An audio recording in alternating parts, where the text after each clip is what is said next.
Bom dia a todos, a todas, a graça e a paz do Senhor para todos vocês, amém? É uma grande alegria estarmos aqui nesta manhã. Agradeço imensamente ao convite do Wagner, né? Eu dizia agora há pouco lá na sua sala que ele é o primo mais elegante, né? Tem um nome muito mais agradável, toda a grafia mais diferente, é mais bonito, né? Mais bonito, mais simpático. E ficou agora nessa parte a incumbência do primo mais jovem, mais feio, falar alguma coisa sobre a palavra de Deus. Mas é uma grande alegria conhecer essa igreja do Senhor, parte do rebanho que um dia morará no céu na eternidade, é uma grande alegria. Agradeço mesmo, viu, Wagner, a palavra, o carinho e tudo. E tem uma história que a minha mãe conta, obviamente eu não me lembro porque eu deveria ter cerca de 1 ano de idade, mais ou menos. E ela diz que, num determinado momento da minha infância, eu só chorava, e o meu primo, ou melhor dizendo, o meu tio, né, Mário, o pai do Wagner, ele me levou, numa das ocasiões, ao templo da Igreja Batista e orou para que Deus me abençoasse. Obviamente, eu não me recordo disso.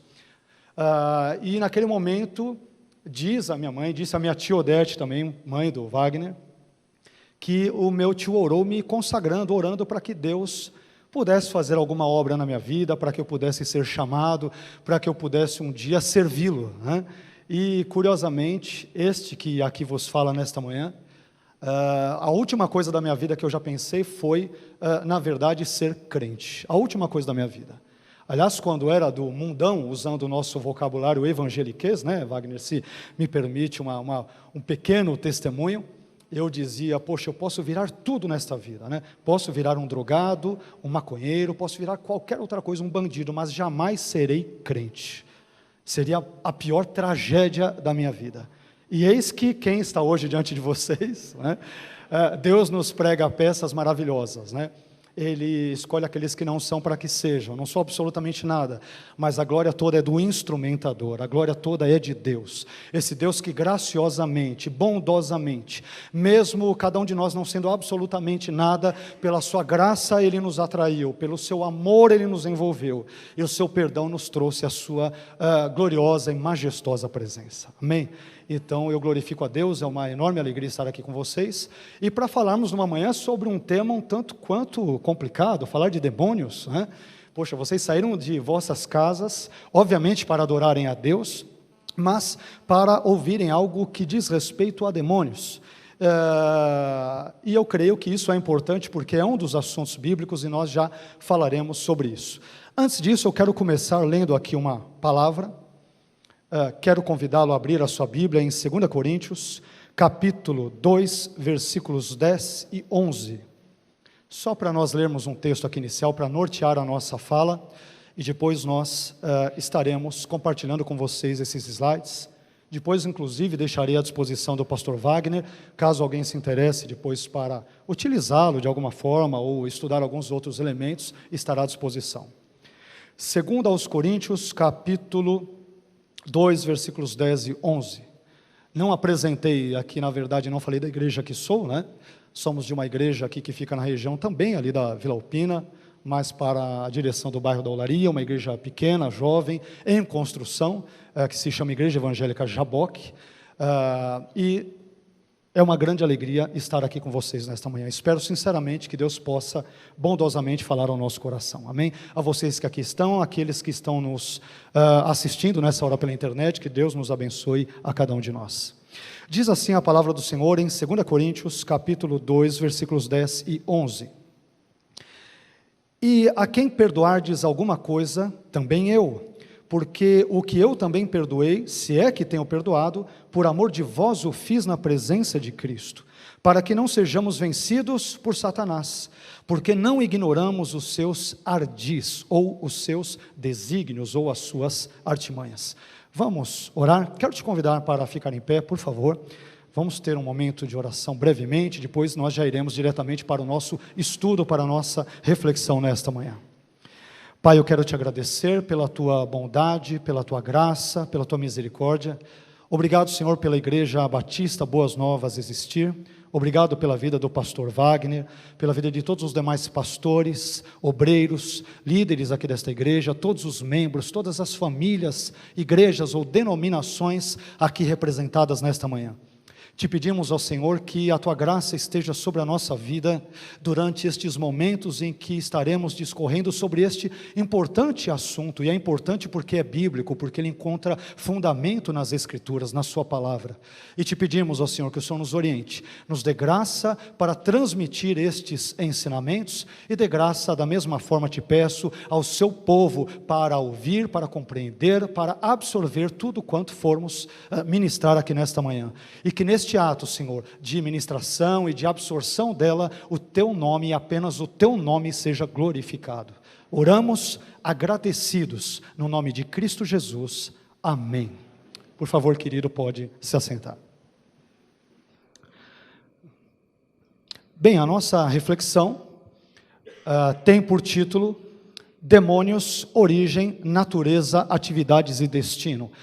O assunto que envolve demonologia, aliás, parte do que eu falarei está aqui neste livro, o Manual de Demonologia. Infelizmente eu não pude trazê-lo porque está esgotado. Mais adiante, quem sabe em outubro, querendo Deus, permitindo o Senhor que voltemos, nós traremos este e outros livros. Por enquanto temos apenas alguns livros sobre a interpretação de Jacó Armínio de Romanos 9, uma obra que nós traduzimos, né? E depois eu creio que deve estar à disposição para as pessoas que se interessarem. Bem, mas indo direto aqui ao nosso assunto, falar sobre demônios é uma coisa que talvez assuste ou amedronte algumas pessoas, né? Dependendo da situação, você vai falar isso para o crente, ele vai até bater 3 vezes na madeirinha para falar ainda isola, está repreendido, está amarrado e algo do gênero. Mas, queridos, a demonologia é um assunto absolutamente importante para a nossa fé cristã, porque se nós não tivermos uma crença demonológica sadia e pautada na Bíblia, nós comprometemos a nossa cristologia, né? Uma demonologia deficiente, ela compromete a cristologia e, consequentemente, acaba comprometendo também o teor de todas as Escrituras. Veja bem, existem crentes, nós já vamos falar sobre eles, algumas estatísticas que nós aqui separamos, que simplesmente crentes de muitos anos de igreja que não creem em demônios ou no diabo. Só que se você não crê nisso, eu te pergunto, quem é que tentou Jesus durante os 40 dias em Mateus 4, versículos 1 a 11, ou em Lucas no capítulo 4? Se Jesus não expulsou demônios, o que ou a quem ele expulsou? Sendo que de 40% a 45% das narrativas dos evangelhos, das narrativas de milagres, elas apontam para exorcismos, ou seja, Jesus vive mais tempo expulsando demônios ou curando as pessoas de enfermidades que são ali provocadas por demônios do que fazendo qualquer outra coisa. Se o diabo não é real, se demônios não são reais, se são frutos de uma mentalidade arcaica ou pré-científica, como disse equivocadamente o teólogo alemão Rudolf Bultmann, então nós comprometemos totalmente a figura de Cristo, porque então Cristo não foi tentado verdadeiramente por Satanás, e ele também não expulsou demônios, e portanto eu serei tentado a achar que a Bíblia é uma farsa e que os relatos bíblicos de milagres, de exorcismos, de curas também não são verídicos. Então percebam que tudo aquilo que está escrito na Bíblia é importante e devemos estudar para o nosso crescimento, amadurecimento espiritual e para que desenvolvamos uma maior comunhão com o nosso Deus. Bem, mas continuando aqui no nosso assunto, deixa eu ver se aparece, ok. Por que devemos estudar sobre os demônios? Primeiramente porque a Bíblia trata do assunto, uma questão muito óbvia, né? A Bíblia trata do assunto. O nome Satã, por exemplo, que vem do hebraico, né? Tem um sentido de adversário, oponente ou inimigo, ele aparece 27 vezes no Antigo Testamento, 36 vezes no Novo Testamento. O termo grego diabolos, de onde vem de forma aportuguesada diabo, ocorre 38 vezes no Novo Testamento, e só para vocês entenderem, em resumo, em suas mais variadas formas, nós encontramos ao todo cerca de 511 referências diretas ou indiretas ao diabo e aos demônios no Novo Testamento. Ou seja, o Novo Testamento tem absolutamente muita coisa a falar sobre Satanás, sobre demônios, sobre exorcismos, sobre possessões demoníacas e assim por diante. E como cristãos que amamos a Cristo, amamos a Deus e a sua palavra, devemos nos inteirar de tudo aquilo que o Senhor nos ensina nas Sagradas Escrituras. Em segundo lugar, Por que devemos estudar sobre os demônios? Porque toda a Escritura é inspirada por Deus e útil para o ensino, inclusive esses trechos que falam sobre demônios. Aliás, tem crentes, né, pastor, que às vezes tem a síndrome do João do pulo. Eles começam a ler a Bíblia em Gênesis, mas quando chega em Levítico, ele pula, né? Senhor, me perdoe e tal, ele pula Levítico, pula Números, já vai direto para Josué só porque fala da terra prometida, né? Mas, meus queridos, ler textos ou trechos da Bíblia como Levítico é extremamente importante, porque é em Levítico que nós temos o cerne de todos os ensinamentos sobre o sacrifício, e isto nos ajudará a entendermos o sacrifício neotestamentário de Jesus como Cordeiro de Deus que tira o pecado do mundo. Se eu não passar por Levítico, eu não compreenderei de forma mais plena esse tipo de ensino também. Então, se a Bíblia fala sobre demônios, sobre o diabo, sobre demonologia, então eu diria que não é, na verdade é uma obrigação, né? Nós devemos nos preocupar em estudarmos todos estes elementos. Em terceiro lugar, devemos estudar sobre os demônios, porque, e aqui indo para o texto que acabamos de ler de 2 Coríntios, porque assim como Paulo, não devemos ignorar as ações do maligno. Em 2 Coríntios 2,11, Paulo diz, não ignoramos os seus ardis. Aqui é uma palavrinha grega, né, noêmata, que tem um sentido de mente, pensamento, métodos, desígnios, tramas. Paulo está dizendo, eu não ignoro os métodos. Você sabia que o diabo ele tem métodos para agir na vida das pessoas? Está escrito aqui no grego, diz que o termo grego ele aponta para métodos, propósitos ou desígnios, né? E Paulo diz, eu não ignoro aquilo que Satanás faz, eu sei como ele age, e eu o combato com a graça de Deus, com a fé no Senhor e com a poderosa presença do Espírito Santo na minha vida, amém? Por fim, nós devemos estudar sobre os demônios, porque os demônios, juntamente com a carne, o mundo, e na verdade, a carne, o mundo, e outros elementos, né, demônios, carne e mundo, eles se constituem 3 pontos negativos, ou 3 elementos que nos tornam, né, ou se tornam inimigos de todo o povo de Deus. A carne no que tange a nossa inclinação para o mal, para o pecado, um mundo que envolve todo esse sistema de valores anti-Deus, contrário às coisas de Deus, e os demônios, seres espirituais que têm como um dos seus principais propósitos agredir, ou perseguir, ou criar obstáculos para a igreja, e tudo aquilo que envolve o plano de Deus. Creio que estes sejam 4 pontos importantes, básicos, mas importantes sobre essa questão demonológica. Continuando o nosso assunto, temos algumas estatísticas que foram feitas tempos atrás e que apontam para a crença do brasileiro, tanto em Deus quanto no diabo. Essa pesquisa ela foi patrocinada pelo Datafolha, o Instituto de Pesquisas Datafolha, em 2007. É a nossa pesquisa mais recente. Nos Estados Unidos, estas pesquisas são muito mais periódicas, elas são muito mais recentes, mas a nossa pesquisa mais recente sobre a crença religiosa, ou as crenças religiosas do brasileiro, em demônios, em Jesus, em Deus, na ressurreição, na reencarnação e em tantas outras coisas, ela infelizmente data de 10 anos atrás. E aí nessa pesquisa, quando perguntaram, você acredita totalmente, tem dúvidas ou não acredita que Deus existe? 97% disseram que creem em Deus. 2% falaram que tem dúvidas, né? Alguns talvez ali agnósticos no meio, alguns outros céticos, e 1% daquilo que poderíamos denominar de ateus. Então o Brasil, ele é um país minoritariamente composto de ateus, eu diria, graças a Deus por isso, né? Mas quando fizeram a mesma pergunta no que tange ao diabo e aos demônios, o Datafolha perguntou, você diria que acredita totalmente, tem dúvidas ou não acredita que o diabo existe? Acredita totalmente, né? Responderam 75%, 10% tem dúvidas e 15% não acreditam que ele existe. Curiosamente, nós temos um apanhado para isso, no que diz respeito também a visão dos evangélicos, como que os evangélicos se portam com relação a isso.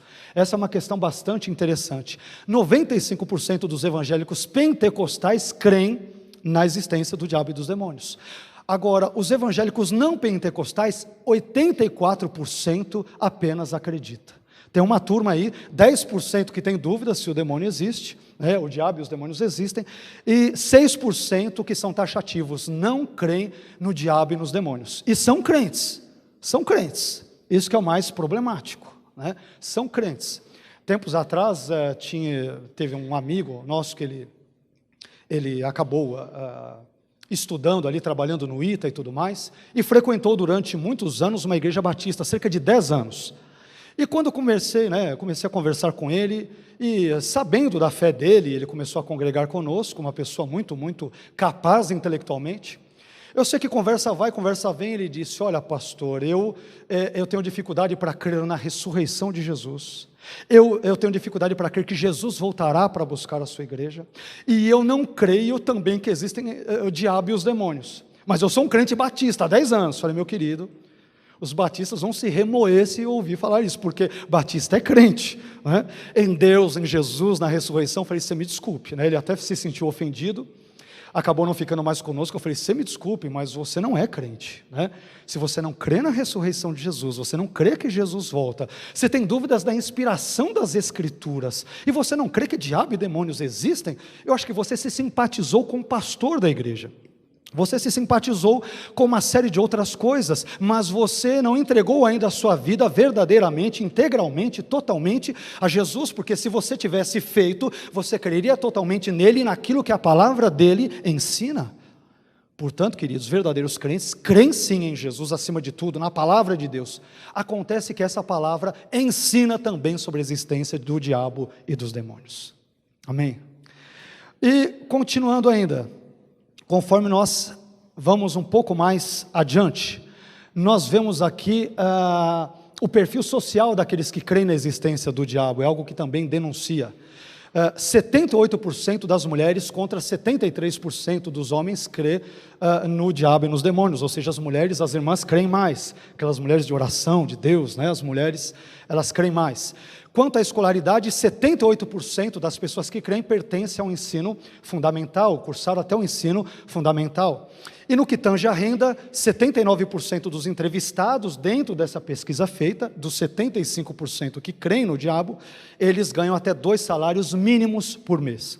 Resumo: qual é o perfil do brasileiro em geral que crê no diabo ou nos demônios? A maioria são mulheres, pessoas que têm uma baixa escolaridade e que também têm uma baixa renda. Por que isso me preocupa? Porque tem pessoas que começam a estudar, fazer uma faculdade, uma pós-graduação, um mestrado, um doutorado, os elementos científicos, ou talvez uma erudição acadêmica, acaba tanto subindo na sua mente, no seu coração, de modo que ele acaba descrendo nas verdades intangíveis, eternas da palavra de Deus. Por isso que é um grande desafio instruir os jovens, quando começam a estudar, porque vão fazer especialmente uma pós-graduação, mestrado ou doutorado, porque há uma tendência em contrapor as verdades bíblicas sobrenaturais à medida em que você avança em estudos acadêmicos. Eu fiz o meu doutorado o ano passado na USP, aliás, agora completando exatamente 1 ano, agora nesse mês de abril. Me doutorei na área de estudos judaicos, com ênfase em Bíblia hebraica, né? E vi ali amigos, ali naquele contexto, alguns deles crentes, e que você, quando perguntava para eles, também não criam em muitas coisas que estão na Bíblia. Então eu percebo que esse é um grande perigo, né? Nós temos que tomar muito cuidado para que o excesso de informações não nos torne ETs com a cabeça muito cheia, mas com o coração também repleto de incredulidade, a cabeça repleta de informações e muitas vezes com a descrença presente, latente em nosso coração e nossa vida. Não há incompatibilidade entre ser um erudito, uma pessoa que tem um mestrado, um doutorado, um curso, mais detalhado, e ao mesmo tempo ser uma pessoa de fé, repleta de fé no seu coração. Amém? Bom, conforme nós vamos adiantando, vamos parar um pouco com essas estatísticas, né? E vamos agora ver algo que eu creio que seja do interesse de vocês. Vamos falar mais especificamente sobre a origem de Satanás e dos demônios. Quando nós falamos sobre a questão da origem de Satanás e dos demônios, existem pelo menos 4 teorias que nós poderíamos elencar aqui, que falam sobre a origem de Satanás ou dos demônios. A primeira delas nós extraímos da Mishnah. A Mishnah é uma compilação escrita da tradição oral judaica e que data entre o primeiro e o segundo séculos da nossa era, ou seja, da era cristã. Segundo a teoria esboçada, por exemplo, pela Mishnah, os demônios eles foram criados originalmente por Deus como demônios. E eu destaquei ali em vermelho os trechos que nos interessam, quando a Mishnah diz: 10 coisas foram criadas na véspera do Shabá, ou seja, na sexta-feira. E a última aparece ali, os espíritos malignos. Qual é o problema com esse tipo de interpretação ou de teoria? É que torna Deus o autor do mal.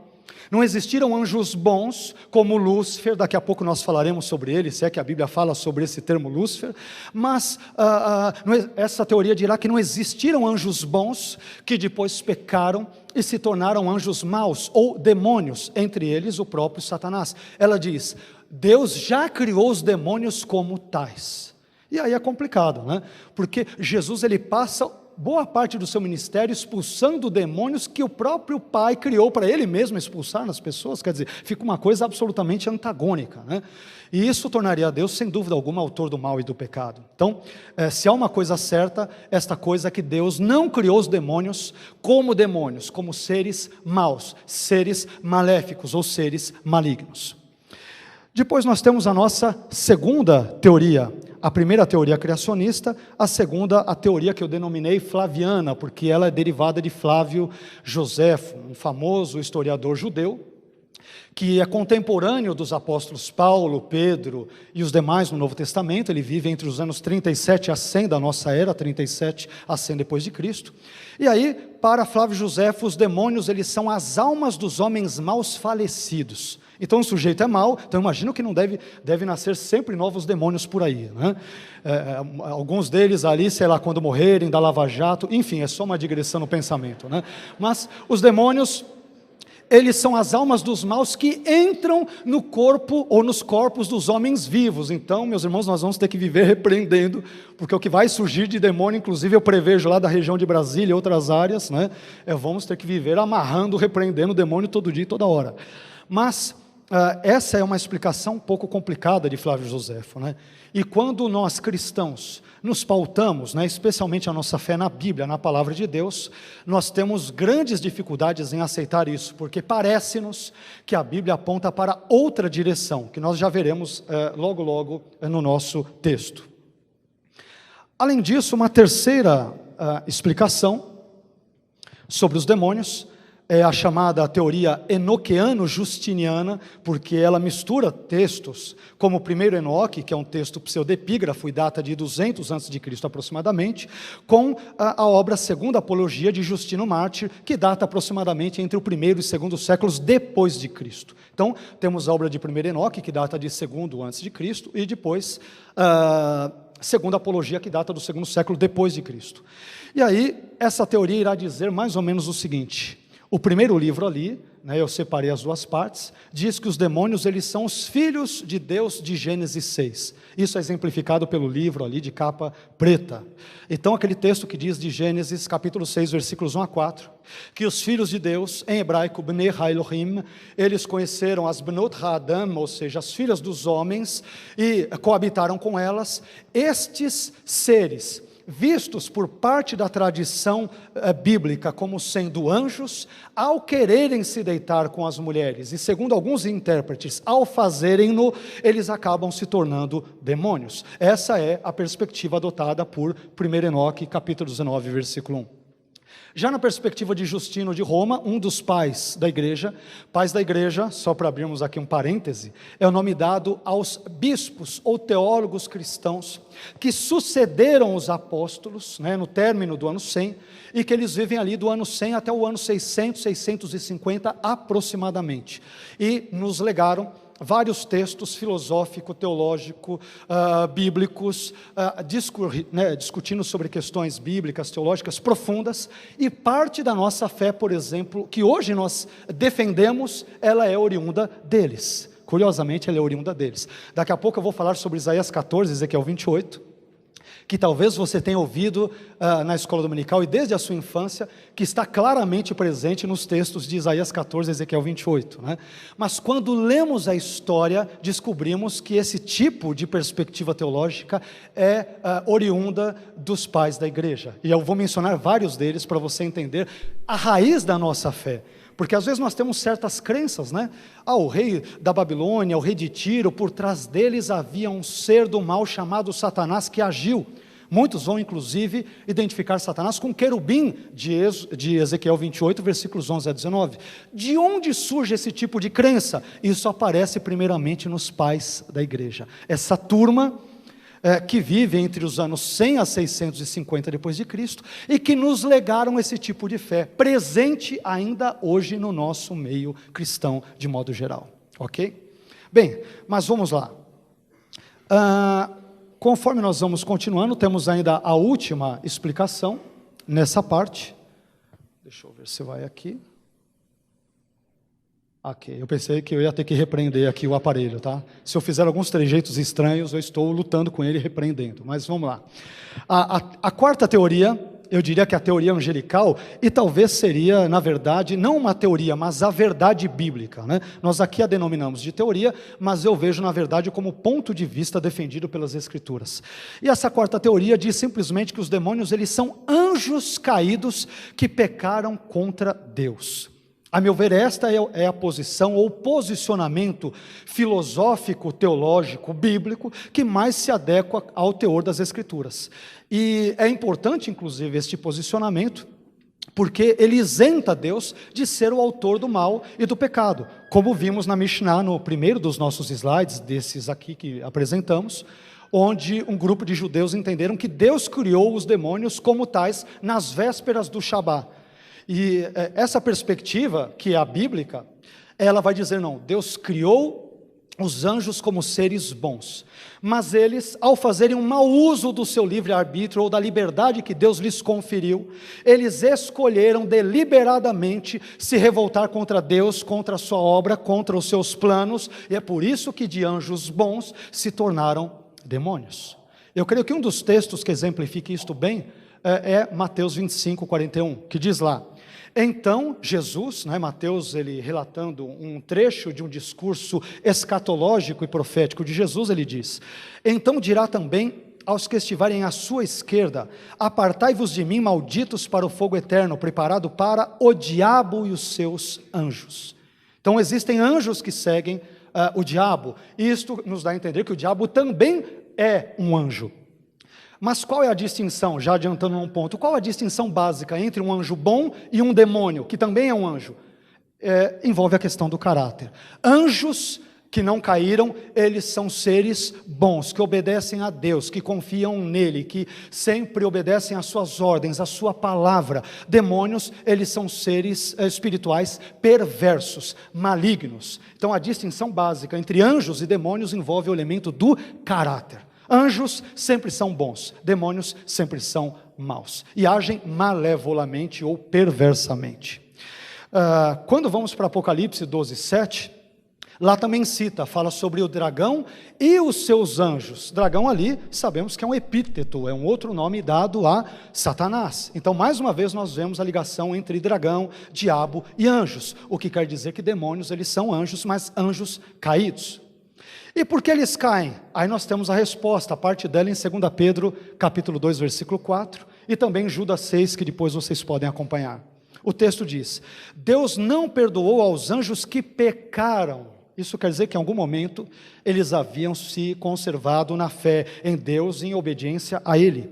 Mas Deus não perdoou aos anjos que pecaram, mas havendo-os lançado no inferno, a palavra grega tártaro aqui, os entregou às cadeias da escuridão, ficando reservados para o juízo. E nós temos algo paralelo disso também em Judas 6. Agora nós temos um gráfico que aqui colocamos, que eu espero que ele ajude a entendermos melhor isso. Aqui nós temos todo um quadro, um resumo de todo o quadro de como podemos explicar a queda de Satanás e dos demônios consequentemente. No primeiro item, nós temos ali, eu quero primeiramente reservar os pontos 1 e 2, depois eu voltarei à teoria do caos, que aparece acima do ponto 1. No ponto 1 nós vemos que Deus ele cria os céus e a terra, Gênesis 1:1. E quando nós vamos para o sexto dia da criação, ali a bolinha 2, no segundo item, diz lá que Deus viu tudo quanto tinha feito e eis que era muito bom. O hebraico traz tov meod, muito bom, era muito bom aquilo que Deus criou. Ora, se aquilo que Deus cria é bom, isto me dá a entender que o diabo ou os anjos bons, eles não teriam caído até este momento.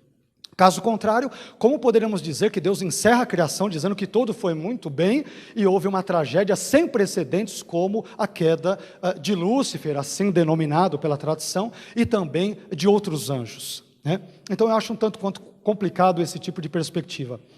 E aí nós vemos a chamada teoria do caos, que ela envolve Gênesis capítulo 1, versículos 1 e 2, que diz lá: no princípio criou Deus os céus e a terra, mas alguns teólogos americanos, dentre eles, Fiennes Jennings Dake, o famoso autor da Bíblia de Estudo Dake, que vive aqui no século XX, ele vai colocar numa nota de rodapé, tem várias notas sobre isso, onde ele dirá o seguinte: no princípio criou Deus os céus e a terra, é a primeira criação.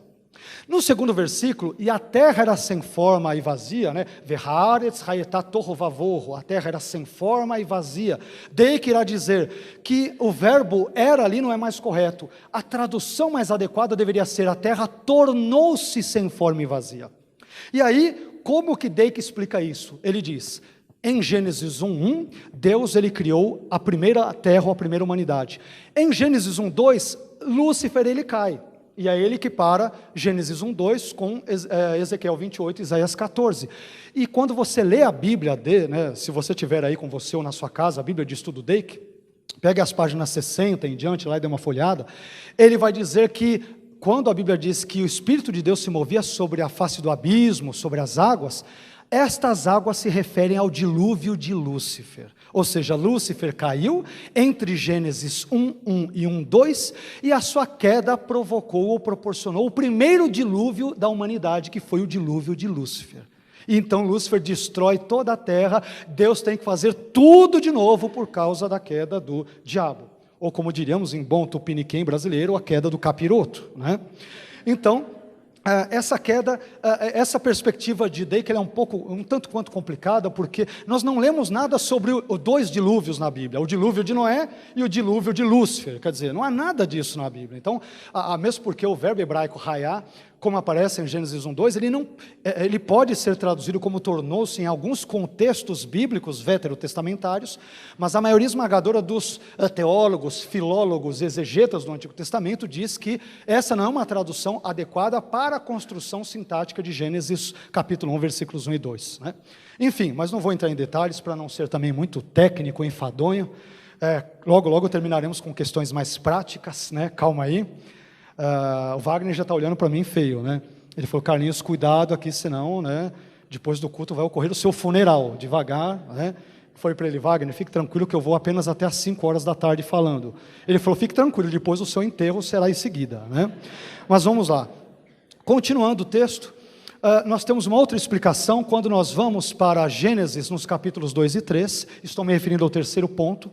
Talvez aqui nós tenhamos aquela resposta que, a meu ver, seja a mais bíblica. Porque se tudo aquilo que Deus cria até o sexto dia, o ponto 2, era muito bom, a queda de Lúcifer e dos anjos que o acompanharam não deve ter ocorrido ali. Ela deve ter ocorrido quando então, pastor? Provavelmente, a Bíblia não é absolutamente clara quanto a isso, mas provavelmente entre Gênesis capítulos 2 e 3.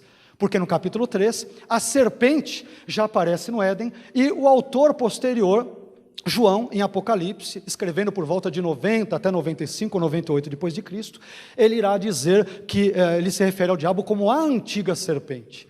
Quer Satanás tenha se transmutado na imagem de uma serpente, quer ele tenha incorporado a tal. E se isso ocorreu, nós tivemos então a primeira possessão demoníaca ou satânica da Bíblia. Na verdade, teríamos duas únicas possessões satânicas, feitas pelo próprio Satanás em toda a Bíblia. E as duas, curiosamente, envolvendo cenários históricos cruciais da história da humanidade. A primeira delas, Satanás ele se aposta da serpente para enganar Adão e Eva, e, portanto, proporcionar a queda de toda a humanidade. E a segunda, João capítulo 13, quando ele entra em Judas. para que Judas traísse a Jesus e, por sua vez, Jesus fosse levado à cruz. Aqui nós temos um elemento muito curioso, e às vezes as pessoas me perguntam, crente é curioso, né, pastor? Crente é muito curioso. E às vezes as pessoas me perguntam, poxa, mas ô Vailate, por que Satanás entrou em Judas para atrair Jesus e levá-lo à cruz, se ele sabia que a cruz iria proporcionar salvação para a humanidade e, portanto, ele estaria se auto-sabotando no seu plano? Por que ele fez isso? Essa é uma pergunta interessante, né? E é uma pergunta muito, muito curiosa, e eu acho que cabe aqui refletirmos um pouco sobre ela. E eu tenho a minha tese para isso é a minha tese pessoal. E eu disse para essa pessoa o seguinte, né? Aliás, já me fizeram essa pergunta uma dúzia de vezes, mas eu disse o seguinte: Satanás, primeiro de tudo, ele não é onisciente, não é presciente, ele não conhece o futuro, ele não conhece nada disso, ele conhece o presente tanto quanto nós conhecemos. Obviamente porque ele tem milhares de anos de existência, e o próprio Lutero dizia, olha, não discuta com o diabo, porque ele tem 5.000 anos de existência. Eu desconfio que Lutero estava correto, né? Ele conhece muitas coisas melhor do que nós, mas eu sou propenso a entender o seguinte: por que Satanás entrou em Judas para que este entregasse a Jesus na cruz e, portanto, morresse pelos nossos pecados? Isso era algo que era contrário aos seus planos malévolos e perversos. Eu entendo que Satanás não sabia detalhadamente de nenhum plano que envolvia a cruz e, consequentemente, o perdão dos nossos pecados. E por que eu afirmo isto? Porque Jesus, ele morre, historicamente falando, entre os anos 25 a 27 depois de Cristo, né? Porque a gente sabe que há um gap no momento do nascimento. Jesus, ele nasceu de 6 a 4 antes dele mesmo, né? Por causa de um erro no calendário gregoriano, Jesus nasce de 6 do ano 6º ao 4º antes dele mesmo.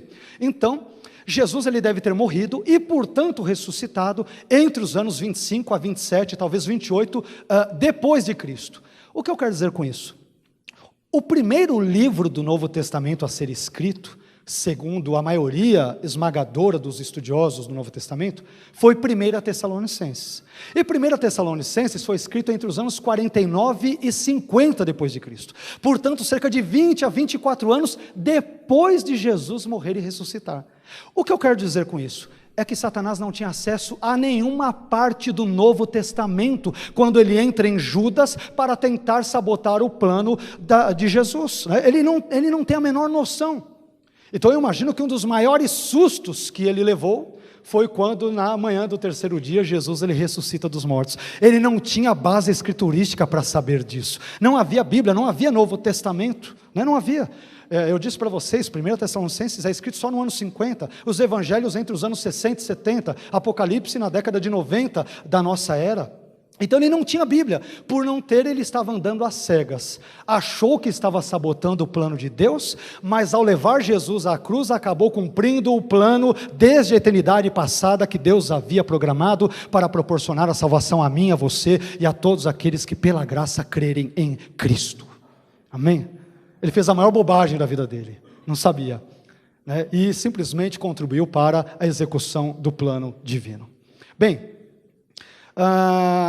quando nós vamos para o quarto item, nós temos uma teoria que aponta para a ideia de uma segunda queda, a queda dos anjos, que já mencionamos nos slides anteriores, que envolvem ali Gênesis capítulo 6, versículos 1 a 4, quando diz lá, viram os filhos de Deus as filhas dos homens e tomaram elas para si. Então uma das teorias dirá que houve duas quedas, uma de Gênesis capítulos 2 a 3, onde Satanás cai com alguns anjos, e uma segunda queda que ocorre em Gênesis 6, versículos 1 a 4. Tá? Essa é uma segunda teoria, eu sou mais ou menos propenso a concordar com ela.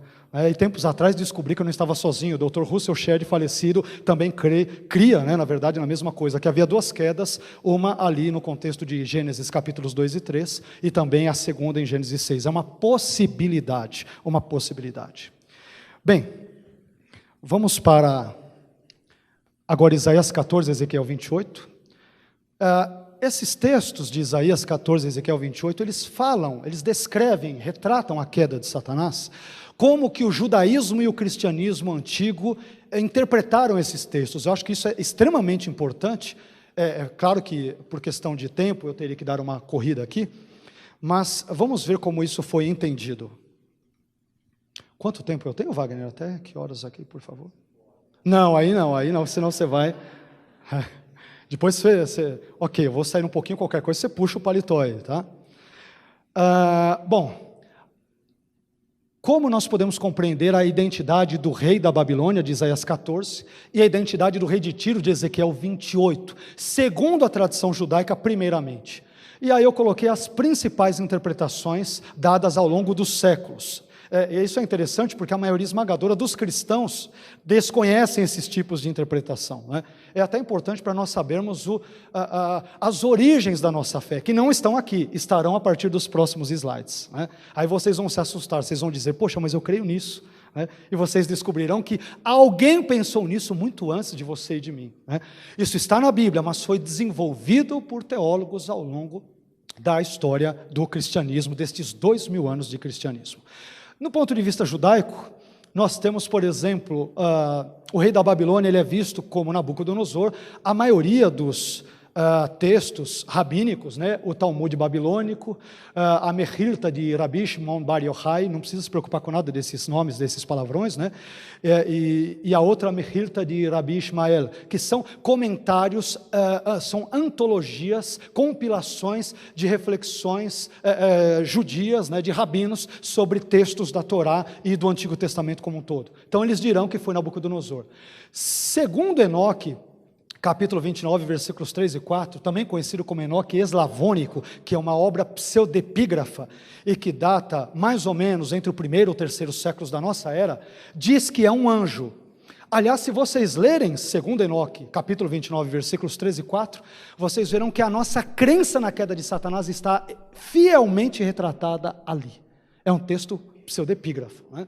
Só que aí eu coloquei entre parênteses, é uma obra judaica, porque muitos têm discutido se primeiro Enoque é uma obra estritamente judaica, ou foi escrita por um judeu cristão que quis contrapor o judaísmo que outrora ele cria, né, falando sobre a sua fé cristã. Então é muito discutido na academia, nos estudos bíblicos, teológicos e assim por diante, se esse texto de Enoque, segundo Enoque, é uma obra judaica mesmo ou cristã, escrita ali por um judeu cristão.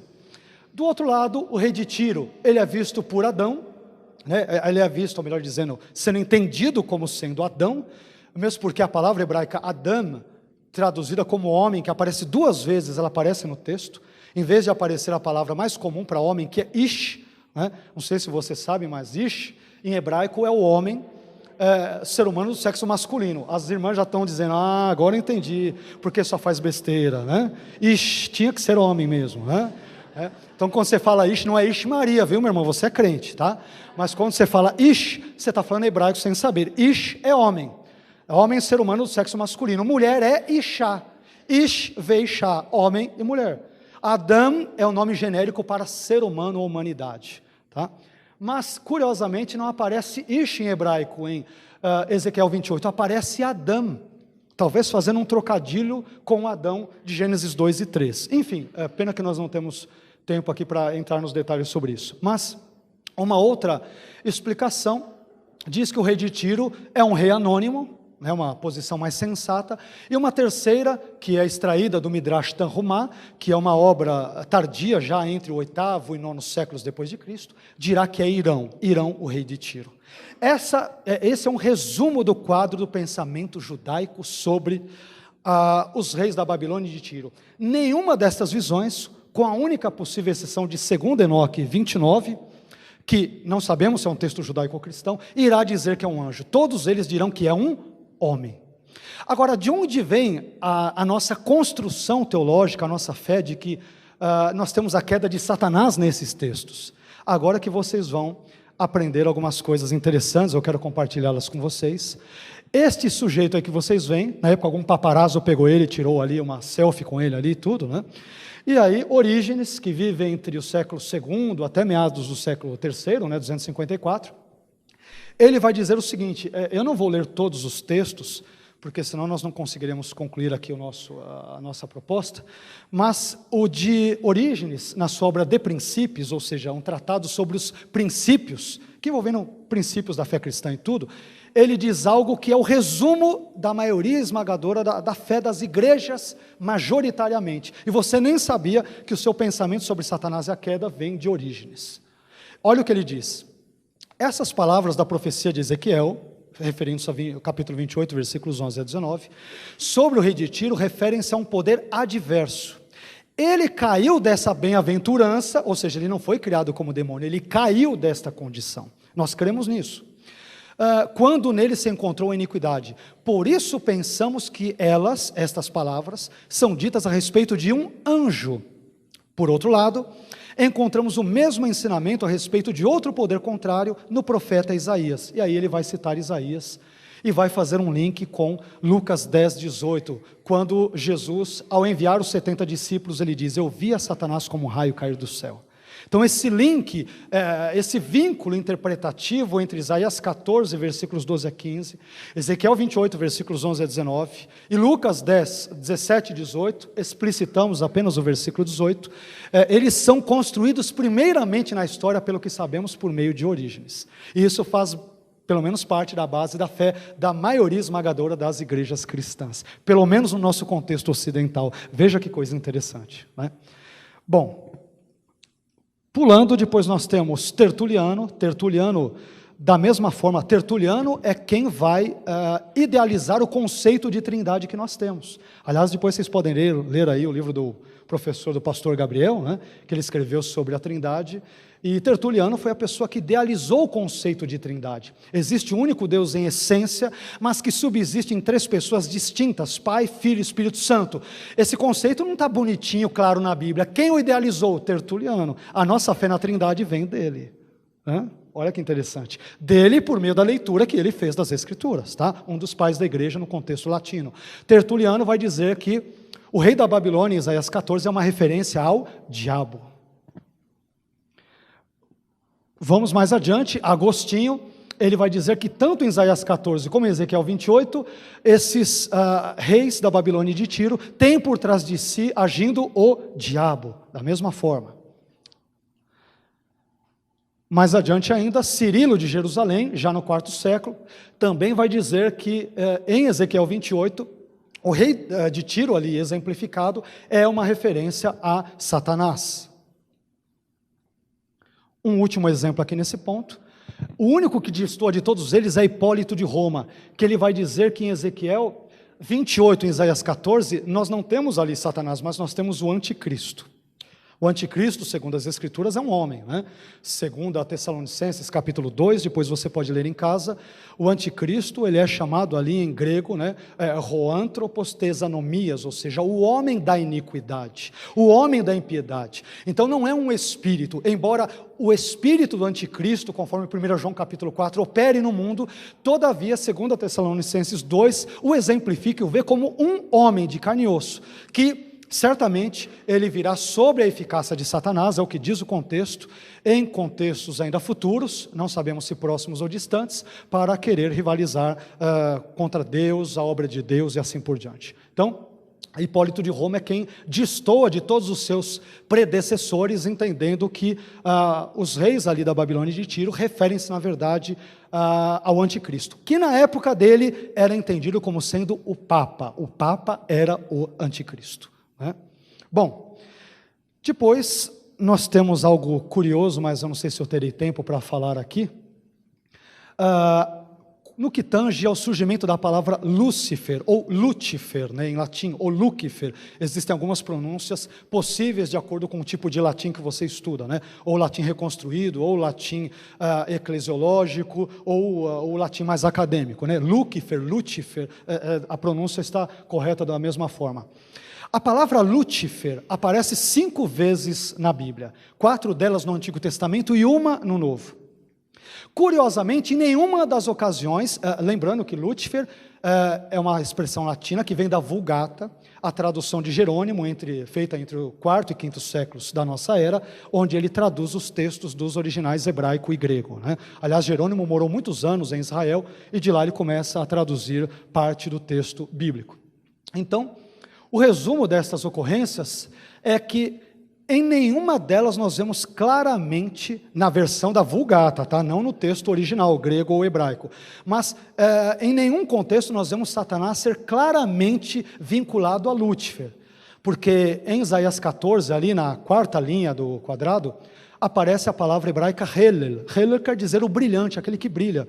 Não há nenhuma referência a Satanás. Aliás, Satanás ou o diabo, eles não são citados uma única vez ao longo de todo o livro de Isaías ou Ezequiel. Não são citados uma única vez.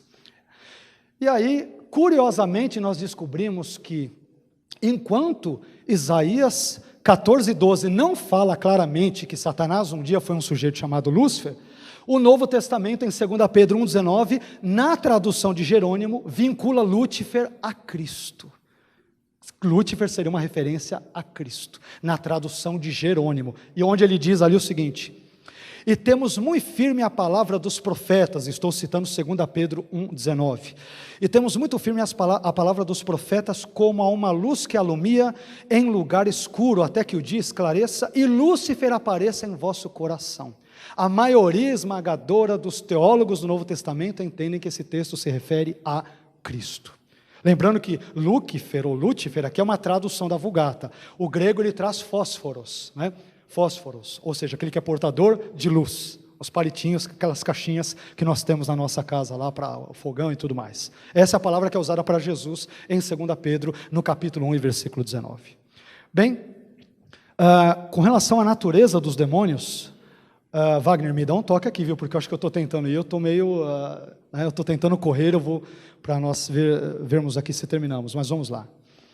Quanto à natureza dos demônios, os demônios, eles são seres espirituais, assim como os anjos, os demônios são seres desprovidos de matéria, temos todas as referências, né? Me perdoe que eu não vou comentar sobre elas pelo fator tempo, tá? Eu acho que eu preparei bastante coisa aqui, mas vamos lá.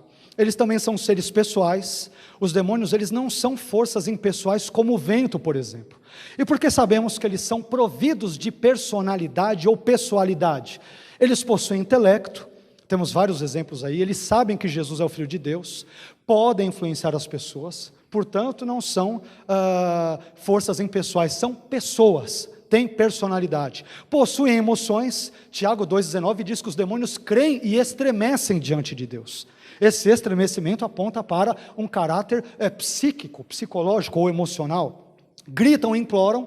Quando Jesus expulsou os demônios ali do Gadareno, eles imploraram para não serem lançados no abismo, né? Terrom, ou abissos, né? Terrom em hebraico, ou abissos em grego, que é uma referência a um lugar onde acreditava-se no judaísmo que os demônios seriam guardados e aprisionados até o momento do juízo final. Eles dizem: nós não queremos ir para o abismo, nós preferimos entrar na manada de porcos, né?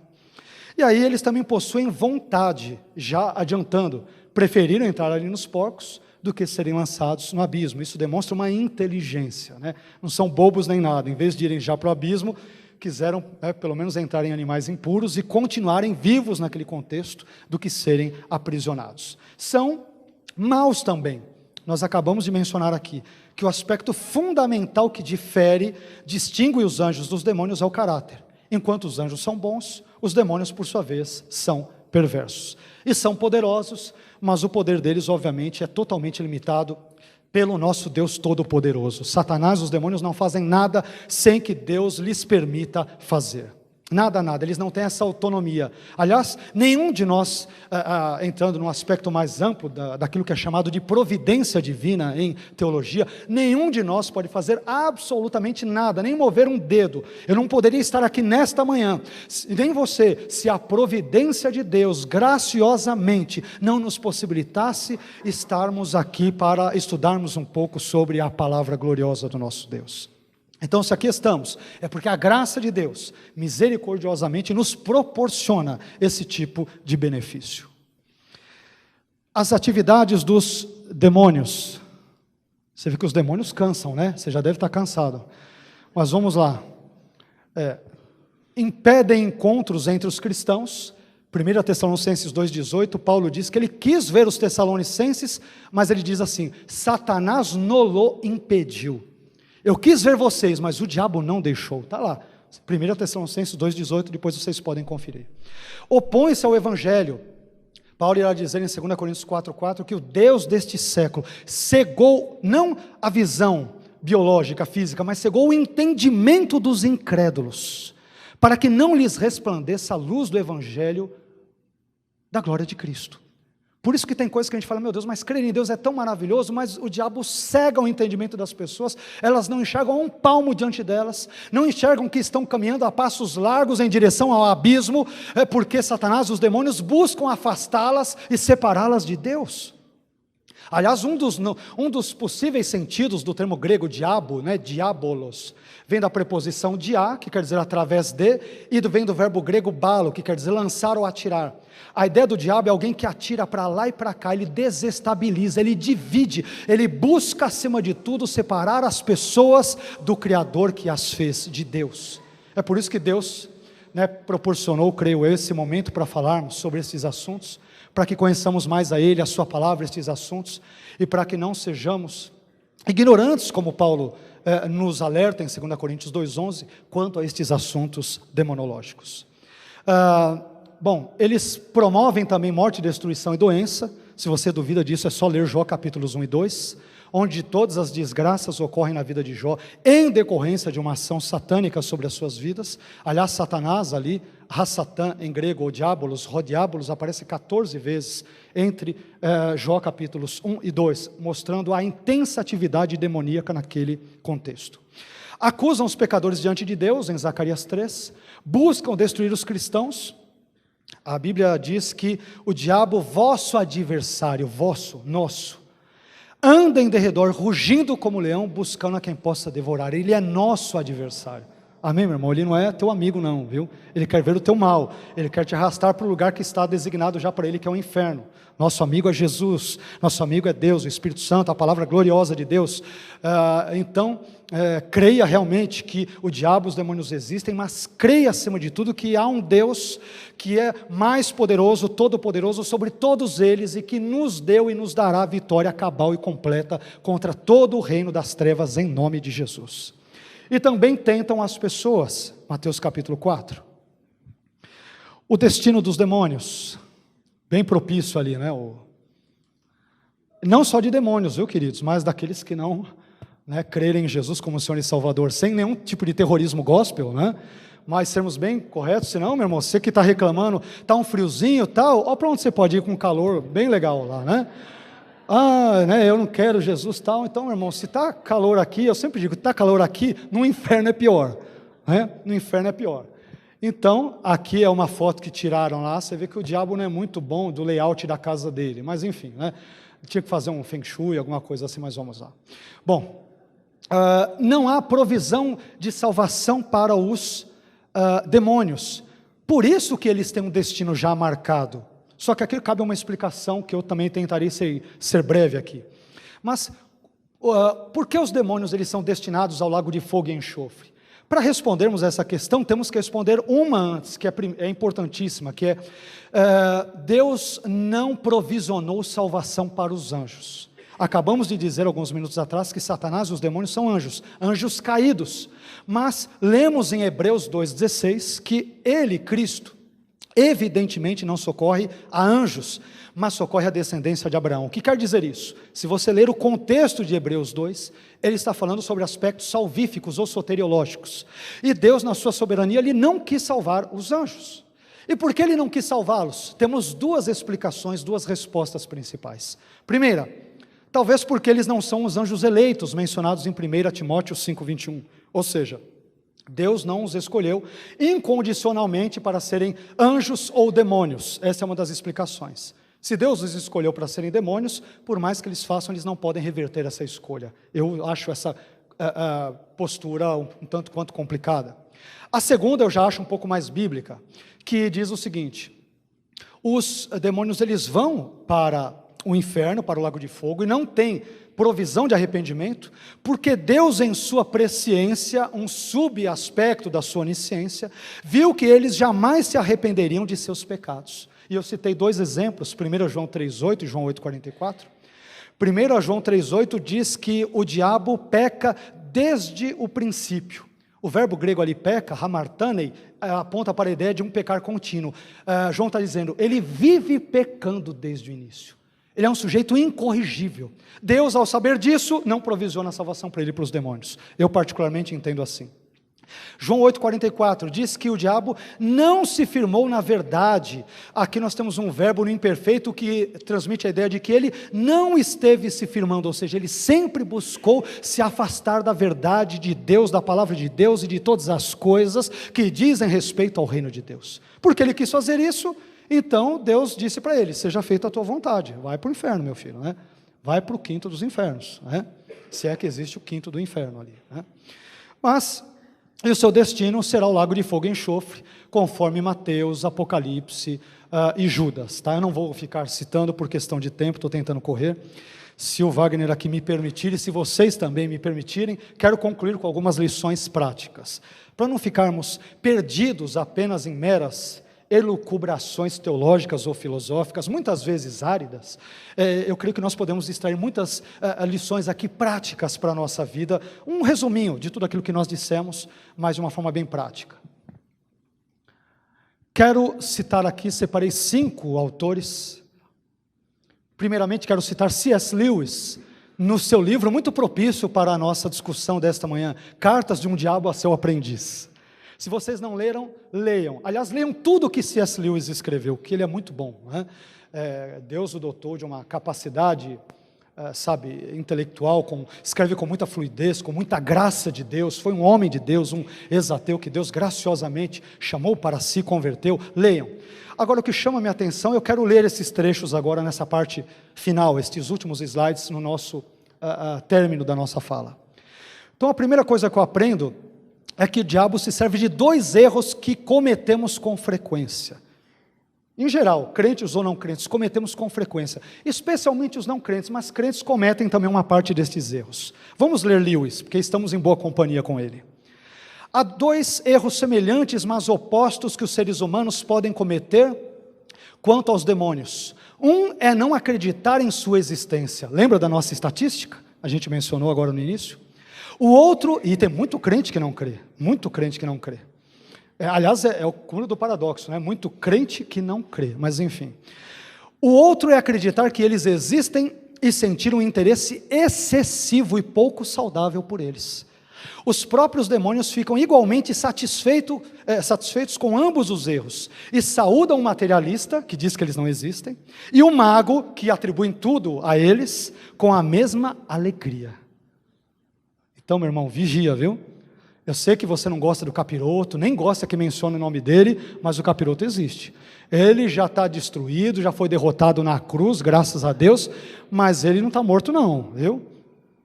Agora, aqueles que sentem um interesse excessivo pelos demônios, é engraçado, né, pastor Walter, pastor Wagner, né, com Walter na cabeça, as pessoas que pensam nos demônios, né? Tem pessoas que pensam com uma frequência muito grande sobre os demônios, que parece que tudo gira em torno dos demônios. Se você perguntar para ela sempre tem o diabo na boca. Eu nunca vi, né? Tem gente que, se você perguntar para ele, olha, de que filme você mais gosta? O Diabo Veste Prada, né? Tem outro que, se você chegar para ele, né, mas qual é o ponto turístico que você mais gostou de conhecer? A Garganta do Diabo, lá no Paraná, né? Vá de retro, Satanás, né? De que animal você mais tem medo? Do diabo da Tasmânia. Outros, se você perguntar para eles, essa aqui eu desconfio que as irmãs vão conhecer. Aliás, eu precisei dele nesses dias, eu admito. Qual é o melhor desentupidor de pia que você já usou? Diabo verde. Aí, ó, tá vendo? Deus está falando. Tá vendo, irmã? Receba. E agora, para matar de vez, de que grupo musical você mais gosta? Demônios da Garoa. Ah, meu irmão, aí não dá. Né? Aí já é demais, né? Larga do capiroto, né? Para com isso, né? Mas indo ao nosso segundo item, calma que estamos quase concluindo. Uma segunda lição importante que eu aprendo com o falecido Elben Len César, de saudosa memória, pastor presbiteriano, eu aprendo que o diabo é melhor amarrado quando nós nos amarramos primeiro. Você quer amarrar bem o diabo? Amarre primeiro você. E vamos ler aqui as palavras de... Tudo aquilo que eu estou dizendo, tem ali as referências e tudo, depois passo para vocês com o maior prazer do mundo. Leiam, releiam, critiquem, absorvam se gostarem, né? Mas Elben Len César, no seu livro Antes de Amarrar Satanás, muito propício, ele vai dizer: antes de amarrar Satanás, amarre os seus pés. Cuidado os caminhos onde você anda, meu irmão. Os seus joelhos, as suas mãos, cuidado tomar coisas que não são suas. O seu coração, a sua língua, né? Tem crente que quer amarrar o diabo, mas vive numa fofoquinha gospel que é uma bênção, né? Pastor Wagner, vamos orar pelo irmão lá. Eu não gosto de fofoca, mas tem, sabe o irmãozinho Joãozinho, a Mariazinha? Pastor, mas estão no adultério desenfreado. Eu não queria nem falar, mas estou falando porque eu amo aquelas almas e quero interceder. Irmão, você quer saber de fofoca, né? Amarra a sua língua primeiro, meu irmão, né? Que história é essa? Os seus ouvidos, cuidado com aquilo que você ouve, conversa que não te diz respeito, larga a mão de ser enxerido na conversa, na vida dos outros, né? Os seus olhos, a sua mente, que mais? O seu gênio. Tem irmão que, né, é engraçado, você não sabe com quem você está mexendo. Eu sou metade do meu sangue é italiano, metade polonês, metade do Sri Lanka, né? Não sai de perto de mim, né? Se é que Sri Lanka tem o gênio forte, estou citando de propósito, né? Mas meu irmão, eu faço a pergunta: você não nasceu de novo? Para ser crente tem que nascer de novo ou não? Alguém concorda comigo ou não? E se você nasce de novo, você nasce de quem? De Deus. E eu te pergunto, que tipo de característica você herdou do seu pai? Que DNA você herdou do seu pai? Você pode ter herdado lá do polonês, italiano, seja lá o que for, biológico, mas que DNA você herdou do seu pai quando pela graça, mediante a fé, você se entregou a Cristo? Ah, pastor, mas eu sou crente, mas não me corta no trânsito não, que eu já vou correndo para orar com imposição de mãos fechadas sobre o indivíduo, né? Meu irmão, você tem que ver que tipo de DNA celestial há sobre você. Que mais? Amarre a sua vaidade pessoal, a sua incredulidade, a sua preguiça, né? Para de terceirizar a culpa no capiroto, sai espírito de preguiça. Quem tem que sair é você, meu irmão, para ir entregar um currículo, para ir trabalhar, né? Esses tempos atrás, uma determinada igreja estava repreendendo o espírito de solteirice no meio da igreja, né? Meu irmão, o espírito de solteirice, você repreende se é jovem solteiro, claro, com uma moça solteira, diante do Senhor, seguindo as prescrições da igreja, da Bíblia, tem que chegar na irmã e falar dos teus sentimentos, né? E ela para ele e tal, e ver se Deus dá graça aí, pronto, né? Dentro de uma forma cristã, bíblica, sagrada e tudo, né? Não tem nada de repreender a ideia do espírito da preguiça. Meu irmão, levante você, né? E vai trabalhar, vai fazer a sua parte. Que mais? A sua timidez, o seu eu e o pecado que habita em você. Depois de tudo amarrado, sinta-se à vontade para amarrar Satanás. Faça isso com a autoridade de quem já se amarrou primeiro, né? Então, meu irmão, se amarre primeiro, que depois o capiroto é fichinha. Não vai ter um demôniozinho que vai ficar diante de você se primeiro você vigiar os seus pensamentos, suas emoções, o seu gênio. Tem pessoas que não pensam, as palavras vão bem adiante do cérebro, quando vão ver, magoam as pessoas, as machucam, sabe? Não estou dizendo de você, estou falando de mim. Nós temos uma capacidade incrível de magoar as pessoas com as nossas palavras. Quando vamos ver, irmão que sai da igreja e tudo, porque alguém disse uma palavra que calhou de uma forma torta, meu irmão, pense antes, se coloque no lugar da pessoa, vigie os seus pensamentos, palavras, emoções. E depois disso, fique à vontade para amarrar o diabo e os demônios. Em terceiro lugar, o diabo, são 5 pontos, já estamos concluindo, viu? O diabo aproveitará todas as oportunidades que lhe dermos. Por isso que Efésios 4:27 diz, não deis lugar ao diabo. Aliás, esse trecho que vamos citar, a primeira fala dele, a primeira frase, ela vem de um ditado americano, aliás, a meu ver, um ditado americano muito sábio, né? Que diz, deem 1 centímetro ao diabo e ele tomará 1 quilômetro. Deem-lhe 1 segundo e ele tomará toda uma vida. Deem-lhe uma palavra e ele escreverá um livro. Deem-lhe um pensamento e ele formará uma personalidade. Meu irmão, não brinquem com o diabo e com os demônios. Eles foram vencidos na cruz. Mas Apocalipse no capítulo 12 irá dizer: ai de vós que habitam na terra, porque o diabo desceu a vós e tem grande ira. O diabo não gosta de mim e de você, porque ele quer nos tirar do caminho de Deus e da comunhão com Deus. Então o diabo e os demônios são reais. Não pense que são histórias da carochinha. É isso que o diabo quer que você acredite, que ele não existe e os demônios não existem, porque aí nos tornamos reféns, alvos mais fáceis, mais vulneráveis nas suas mãos. Ele existe, mas o nosso Deus é infinitamente mais poderoso e já o venceu na cruz do Calvário. Amém? Em penúltimo lugar, o diabo vive a acusar os cristãos por seus pecados. Tirei um trecho aqui de um livro de Kurt Koch, onde tem aquela menção ao famoso sonho de Lutero. Vocês já devem ter ouvido falar sobre ele, creio eu. Conta-se que Lutero, certa vez, ele teve um sonho. Aliás, Lutero é uma pessoa que às vezes via diabo no telhado, nas árvores, nos lagos, em tudo que é canto, né? Mas conta-se, não sabemos até que ponto essa história é verídica ou não, que ele teve um sonho, e neste sonho ele se viu diante do diabo, e o diabo apresentou para ele vários rolos, e nestes rolos estavam ali escritos os vários pecados que Lutero havia cometido ao longo da sua vida. E ele mostrou todo o rolo, e aí Lutero teve uma ideia, e aí ele falou para o diabo: e os demais rolos, eles se acabaram? E o diabo veio, trouxe mais um rolo: você também cometeu isso e aquilo na sua vida. Tem outro rolo? Tem um terceiro: você também cometeu isso e aquilo.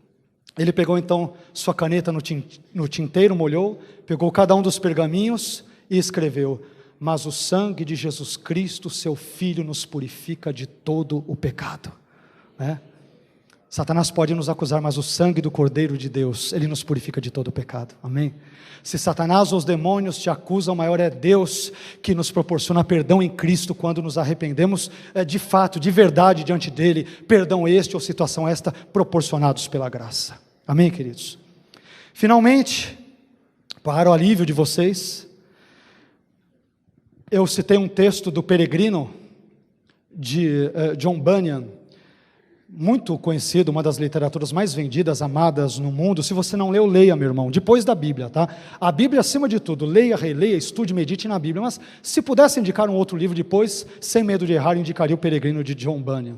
Se você ler o capítulo 9 todo de John Bunyan, do Peregrino, ele é dedicado a um diálogo entre cristão e Apolião, ou seja, o capiroto, né?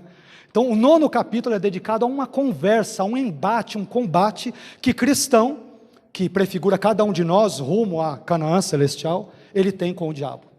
E nesse trecho, no final, tem algo muito interessante, e com estas questões eu quero citar algumas ilustrações e já concluir e passar a palavra para o pastor Wagner.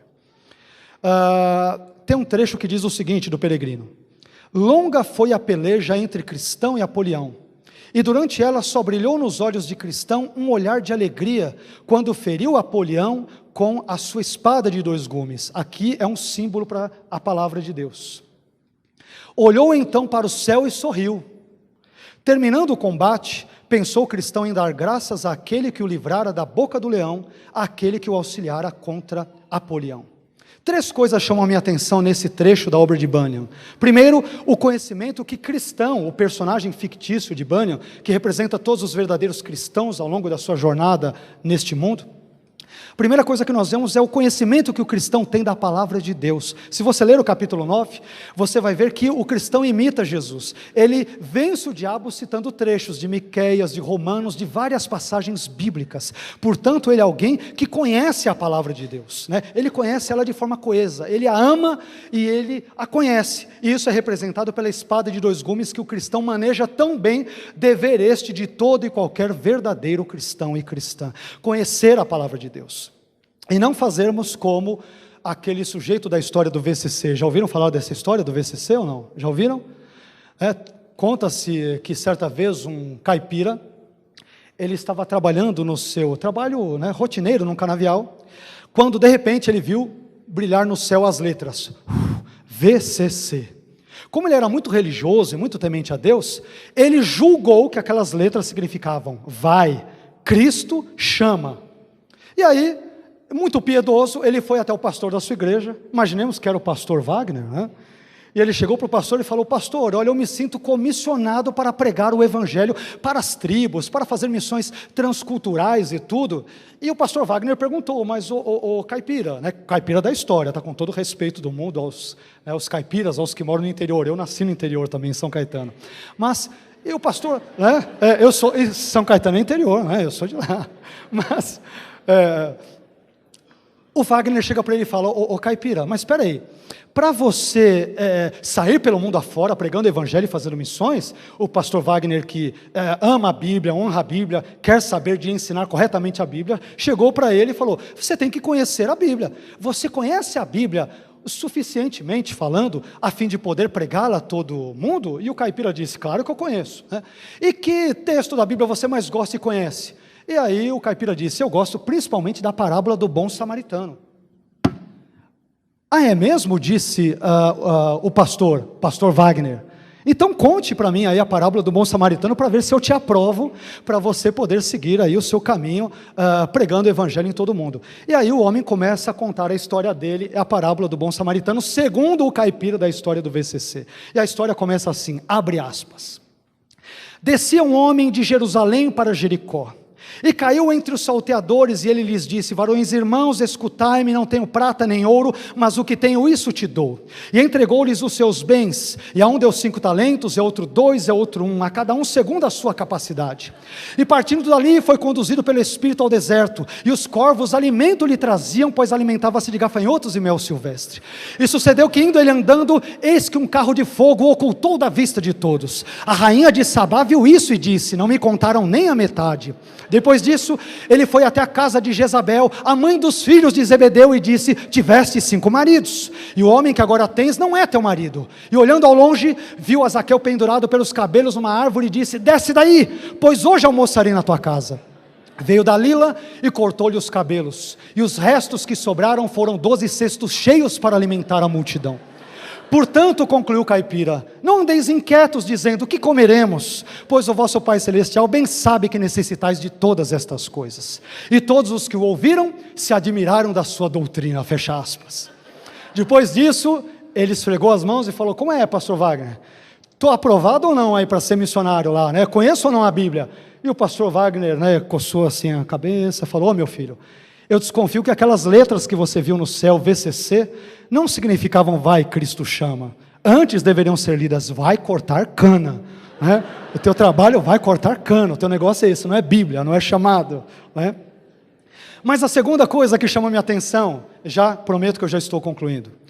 A segunda coisa, além do conhecimento da palavra, que o cristão do peregrino tem, ele também tem uma fé em Deus. O texto que nós lemos de Bunyan diz lá que ele olhou então para o céu e sorriu. Ele é uma pessoa de fé. Eu não quero concluir esta breve reflexão sem antes mencionar essa questão da importância da fé na vida de um cristão. Essa fé do cristão de Bunyan, do peregrino, me faz pensar na ideia de como saber se nós somos ou não salvos. Vários teólogos ao longo da história têm dado algumas características ou diretrizes ou pistas que apontam para o fato de sermos ou não salvos. Há elementos subjetivos, é claro, mas há elementos muito claros. Inclusive Jacó Arminio, o teólogo holandês, prescreveu esses 4 aspectos para a sua igreja na Holanda, para que cada cristão ou cristã soubesse se ele era salvo ou salva. Eu creio que são bons indicadores e também são bíblicos.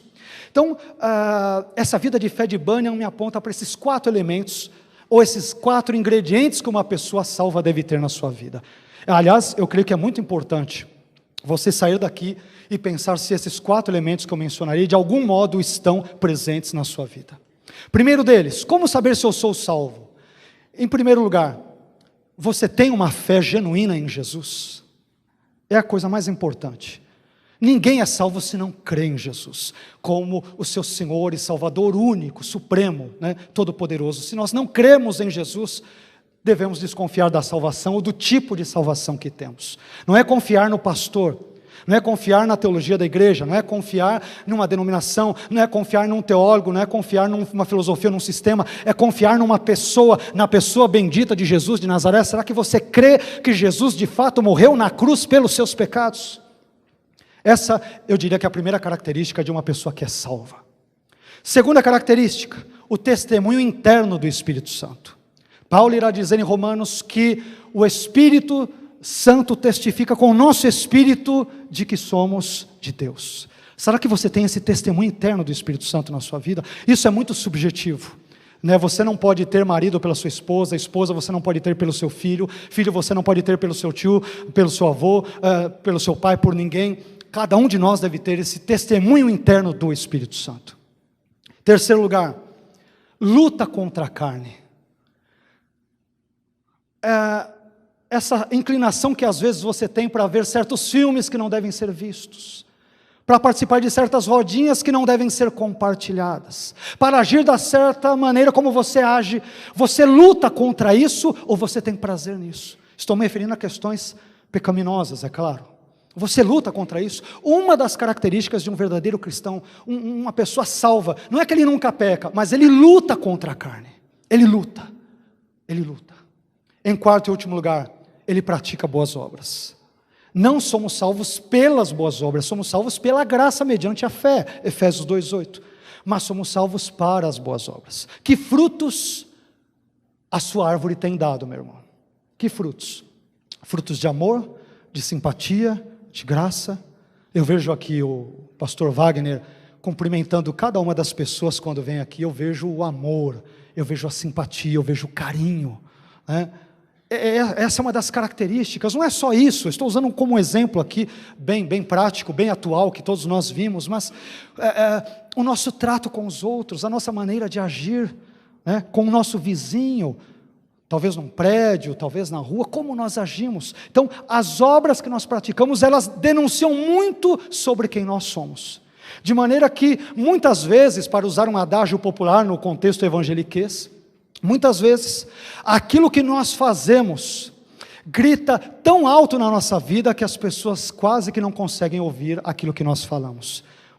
Porque as pessoas mais nos veem do que nos ouvem. É importante aquilo que nós fazemos diante das pessoas. Como nós temos agido. Finalmente, e estou concluindo, a vida de Bunyan também nos fala sobre a dependência que cristão tem de Deus. Ele depende totalmente de Deus para vencer o diabo. Isso me lembra Tiago 4:7, sujeitai-vos, pois, a Deus, resisti ao diabo. É um imperativo, é uma ordem. Você não pode se dar ao luxo, se é um verdadeiro cristão, de querer ou não resistir. Há uma ordem, um imperativo, resista ao diabo e ele fugirá de vós. Mas ele foge quando primeiro eu sou sujeito a Deus. Ser sujeito a Deus é amar a Deus acima de todas as coisas, o próximo como a si mesmo, é ler a palavra, é ter um compromisso com a igreja, ter comunhão com os irmãos. Quando assim agimos, Deus graciosamente nos dá vitória contra Satanás, contra os demônios e contra todo o mal, para a glória e somente para a glória do seu santo nome. Amém? Queridos, eu quero agradecê-los pela gentileza. Perdão, pastor Wagner, eu ultrapassei um pouco aqui o tempo. Eu espero que Deus tenha de algum modo abençoado vocês. Se uma vírgula pôde ser acrescida, se algum tipo de conteúdo pôde ser de fato agregado, se você se sente que está aqui ou sai daqui com 2 ou 3 centímetros, espiritualmente falando, maior, se você cresceu em algo, eu glorifico a Deus por isso, porque tudo isso é fruto da graça dEle, somente da graça dEle. Amém? Muito obrigado por emprestarem os ouvidos, pastor Wagner, obrigado pela gentileza, é uma honra estar aqui, e que Deus abençoe ricamente a vocês em nome de Jesus. Amém?